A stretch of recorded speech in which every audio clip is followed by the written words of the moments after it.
How many times you said yes to your partner, to your boss, or even to your friend when they wanted to do something, but you were completely exhausted? Or how many times you said, I'm fine, I'm good, when you were completely overwhelmed? These both are the classic scenarios where we try to be a nice person. But we don't realize this nice behavior costs us our peace, our harmony. A renowned Swiss psychologist, Carl Jung, believed that every human being carries a dark side, a version of themselves they have learned to reject certain emotions. Jung called this hidden side the shadow. Have you ever observed you get triggered by seeing the qualities in other people are often the qualities you refuse to see in yourself? For example, if somebody's confident behavior irritates you, maybe you have buried your own confidence. Or if someone else's success makes you uncomfortable, maybe your own ambition has been locked away for years. Your strongest emotional reactions are rarely about other people. The world becomes mirror. What triggers you the most is telling you something about yourself. Carl Jung believed that deepest sufferings does not come from pain, trauma, or any loss. It comes from fragmentation. From the very young age, our teachers, our parents, our peers told us that anger is bad, sexuality is sinful, or being ambitious is being selfish. Or maybe the society told you being vulnerable is a sign of weakness, or being different is the thing to be corrected. Due to this fragmentation, you started hiding the parts of yourself that didn't fit you. By hiding those parts, they didn't disappear. Rather, they sank into your unconscious.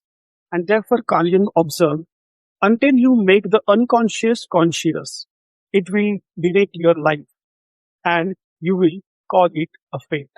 Those disowned parts are running your life. They show up as addictions, depression, anxiety, or unexplained feeling of emptiness. Sometimes even self-sabotaging behavior.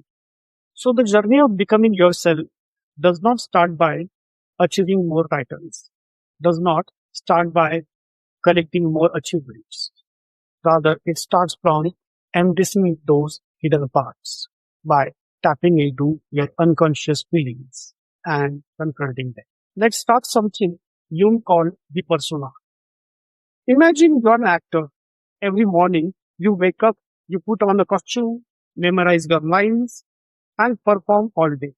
At work, you are the responsible employee. With family, you are the obedient child. Online, you are the happiest version of yourself. This persona protected us in certain situations or helped us to fit into the society. But when we mistake the mask for who we really are, we gradually abandon ourselves. It's like spending years polishing beautiful suit, but not nourishing the person who is wearing that. So how do we put that mask down and confront our shadow? This brings us to Jung's greatest idea, that is individuation. It's not becoming something new or a new version of yourself. It's becoming who you already are. Imagine a sculptor standing before a huge block of rock. The masterpiece isn't created by adding something. However, it is revealed by removing everything that doesn't belong. Individuation works the same way. You become yourself by letting your false identities die. And this is why Jung called the individuation as symbolic death. The death of your old version, the death of your false self. Carl Jung tells us few ways to integrate our shadow, to which he called shadow work. The first one is pulling back the projections or noticing resentments. He says, pay attention to what triggers you in other people. Arrogance, laziness, selfishness, manipulation, or coldness. And then ask yourself, where does this live in me? When does this impulse show up in your life? We get the most triggered by the exact behavior we have denied in ourselves. Arrogance triggers you, it's because you won't allow yourself to be proud. If laziness triggers you, it's because you feel guilty when you rest. Pulling the projection means treating your triggers as if they're a roadmap towards becoming yourself. They show you exactly which pieces of yourself you need to reclaim. Resentment is the compass that points directly to your shadow. Whenever you feel bitter or resentful, stop and ask yourself, what boundary did I fail to set here? The next way he suggested is micro embodiment. You don't have to become completely different person overnight. You can reclaim your lost parts by taking tiny real world actions. For example, if you have repressed your boundaries, then practice saying no to small favors.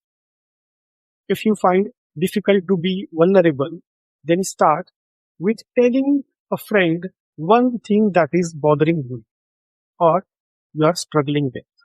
Third and the most effective way he had suggested is dare to disappoint. You will have to accept that prioritizing your own health, your own mental peace is definitely going to disappoint others. So protect your boundaries. Stop showing up to the occasions where you don't really feel like and let them be disappointed. The world is not going to win. Stop saying yes instantly when someone asks you for a favor. Instead say, let me check my schedule and get back to you. This will help to break automatic reflex of the people pleasing persona. I really hope this will help you to confront your own shadow and will encourage you to take a step towards the journey of becoming yourself. Let me know in the comments what is holding you back from living your life to the fullest. If you want to know more about self-sabotaging behavior, then watch this video. Like always, stay happy, stay healthy, and stay blessed.